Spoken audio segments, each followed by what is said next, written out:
एक बार नारद जी को यह अभिमान हो गया कि उसने बढ़कर इस पृथ्वी पर कोई दूसरा भगवान विष्णु का भक्त नहीं है। उनका व्यवहार भी इस भावना से प्रेरित होकर कुछ बदलने लगा। वे भगवान के गुणों का गान करने के साथ साथ अपने सेवा कार्यों का भी वर्णन करने लगे। भगवान से कोई बात छुपी थोड़े ही रहती है। उन्हें तुरंत इस बात का पता चल गया। वे अपने भक्त का पतन भला कैसे देख सकते थे, इसलिए उन्होंने नारद को इस दुष्प्रवृत्ति से बचाने का निर्णय किया। एक दिन नारद जी और भगवान विष्णु साथ साथ वन में जा रहे थे। अचानक विष्णु जी एक वृक्ष के नीचे थककर बैठ गए और बोले, भाई नारद जी, हम तो थक गए हैं, प्यास भी लगी है, कहीं से पानी मिल जाए तो लाओ। हमसे तो प्यास के मारे चला नहीं जा रहा है, हमारा गला सूख रहा है। यह सुनकर नारद जी तुरंत सावधान हो गए, उनके होते हुए भगवान भला प्यासे रहे। वे बोले, भगवान अभी लाया, आप थोड़ी देर प्रतीक्षा करें। नारद जी एक और दौड़ लिए। उनके जाते ही भगवान मुस्कुराए और अपनी माया को नारद जी को सत्य के मार्ग पर लाने का आदेश दिया। माया शुरू हो गई। नारद जी थोड़ी ही दूर गए होंगे कि उन्हें एक गांव दिखाई पड़ा, जिसके बाहर कुएं पर कुछ युवा स्त्रियां पानी भर रही थी। कुएं के पास जब वे पहुंचे तो एक कन्या को देखकर अपनी सुध बुध खो बैठे, बस उसे ही निहारने लगे। वह यह भूल गए कि भगवान के लिए पानी लेने आए थे। कन्या भी नारद जी की भावना समझ गई। वह जल्दी जल्दी जल से घड़ा भरकर अपनी सहेलियों को पीछे छोड़कर घर की ओर लपकी। नारद जी भी उसके पीछे जो लिए। कन्या तो घर के अंदर चली गई, लेकिन नारद जी ने द्वार पर खड़े होकर नारायण नारायण का अलख जगाया। गृहस्वामी नारायण का नाम सुनकर बाहर आया। उसने नारद जी को तुरंत पहचान लिया। अत्यंत विनम्रता और आदर के साथ वह नारद जी को घर के अंदर ले गया और उनके हाथ पैर धोकर स्वच्छ आसन पर बिठाया तथा उनकी सेवा सत्कार में कोई कमी न छोड़ी। उनके आगमन से अपने को धन्य बताते हुए गृहस्वामी ने अपने योग्य सेवा के लिए आग्रह किया।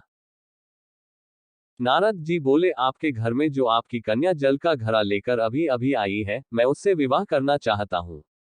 नारद जी की बात सुनकर गृहस्वामी एकदम चकित रह गया, लेकिन उसे प्रसन्नता भी हुई कि मेरी कन्या एक ऐसे महान योगी तथा संत के पास जाएगी। उसने स्वीकृति प्रदान कर दी और नारद जी को अपने ही घर में रख लिया।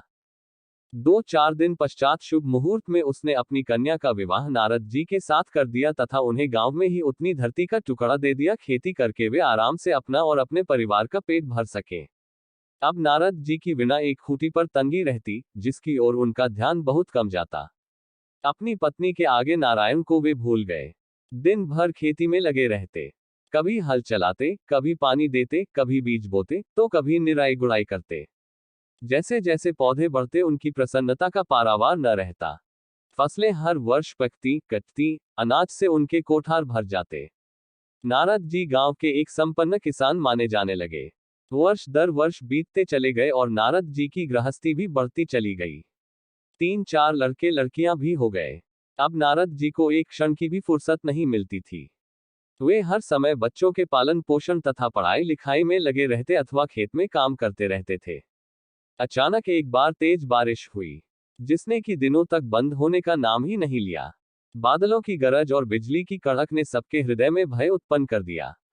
मूसलाधार वर्षा ने गांव के पास बहने वाली नदी में बाढ़ की स्थिति पैदा कर दी। चारों ओर पानी ही पानी फैला गया। कच्चे पक्के सभी मकान ढहने लगे। घर का सामान बह गया। पशु भी डूब गए। उनके व्यक्ति मर गए। गांव में त्राही त्राही मच गई। नारद अब क्या करें? उन्होंने भी घर में जो थोड़ा कीमती सामान बचा था उसकी गठरी बांधी और अपनी पत्नी तथा बच्चों को लेकर जान बचाने के लिए पानी में से होते हुए बाहर निकलने लगे। नारद जी बगल में गठरी थौमे, एक हाथ से एक बच्चे को पकड़े और दूसरे हाथ से अपनी पत्नी को संभाले हुए थे। पत्नी भी एक बच्चे को गोद में और एक का हाथ पकड़े धीरे धीरे आगे बढ़ने लगी। पानी का बहाव अत्यंत तेज था तथा यह भी पता नहीं चलता था कि कहाँ गड्ढा है और कहाँ टीला। अचानक नारद जी ने ठोकर खाए और गठरी बगल से निकलकर बह गई। नारद जी गठरी कैसे पकड़ते, दोनों हाथ तो घिरे थे। मन महसूस कर सोचा फिर कमा लेंगे। कुछ दूर जाने पर पत्नी एक गड्ढे में गिर पड़ी और गोद का बच्चा छूटकर बह गया। पत्नी बहुत रोई, लेकिन क्या हो सकता था। धीरे धीरे और 2 बच्चे भी पानी में बह गए। उन्होंने बहुत कोशिश की बचाने की, लेकिन कुछ न हो सका। दोनों पति पत्नी बड़े दुखी, रोते कलपते, एक दूसरे को सांत्वना देते कोई ऊंची जगह ढूंढते रहे। एक जगह आगे चलकर दोनों एक गड्ढे में समा गए। नारद जी तो किसी प्रकार गड्ढे में से निकल आए, मगर उनकी पत्नी का पता कहीं नहीं चला। बहुत देर तक नारद जी उसे इधर उधर, दूर दूर तक ढूंढते रहे, लेकिन व्यर्थ रोते रट उनका बुरा हाल था। हृदय पत्नी और बच्चों को याद कर करके फटा जा रहा था। उनकी तो सारी गृहस्थी उजड़ गई थी। बेचारे क्या करें, किसे कौन से, अपने भाग्य को या भगवान को। भगवान का ध्यान आते ही नारद जी के मस्तिष्क में प्रकाश फैल गया और पुरानी सारी बातें याद आ गईं। वे किस लिए आए थे और कहां आ गए? ओहो, भगवान विष्णु तो उनकी प्रतीक्षा कर रहे होंगे। वे तो उनके लिए जल लेने आए थे और यहाँ गृहस्थी बसाकर बैठ गए। वर्षों बीत गए गृहस्थी को बसने में और फिर सब नष्ट हो गया। क्या भगवान अब भी मेरी प्रतीक्षा में उसी वृक्ष के नीचे बैठे होंगे? यह सोचते ही बाण नदारद हो गई। गांव अंतर्धान हो गया। वे तो घने वन में खड़े थे।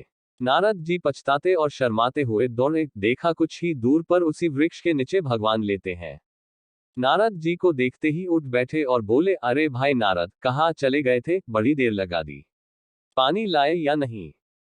नारद जी भगवान के चरण पकड़कर बैठ गए और लगे अश्रु बहाने। उनके मुंह से एक बोल भी नहीं फूटा। भगवान मुस्कुराए और बोले, तुम अभी तो गए थे। कुछ अधिक देर थोड़े ही हुई है। लेकिन नारद जी को लगा था कि वर्षों बीत गए।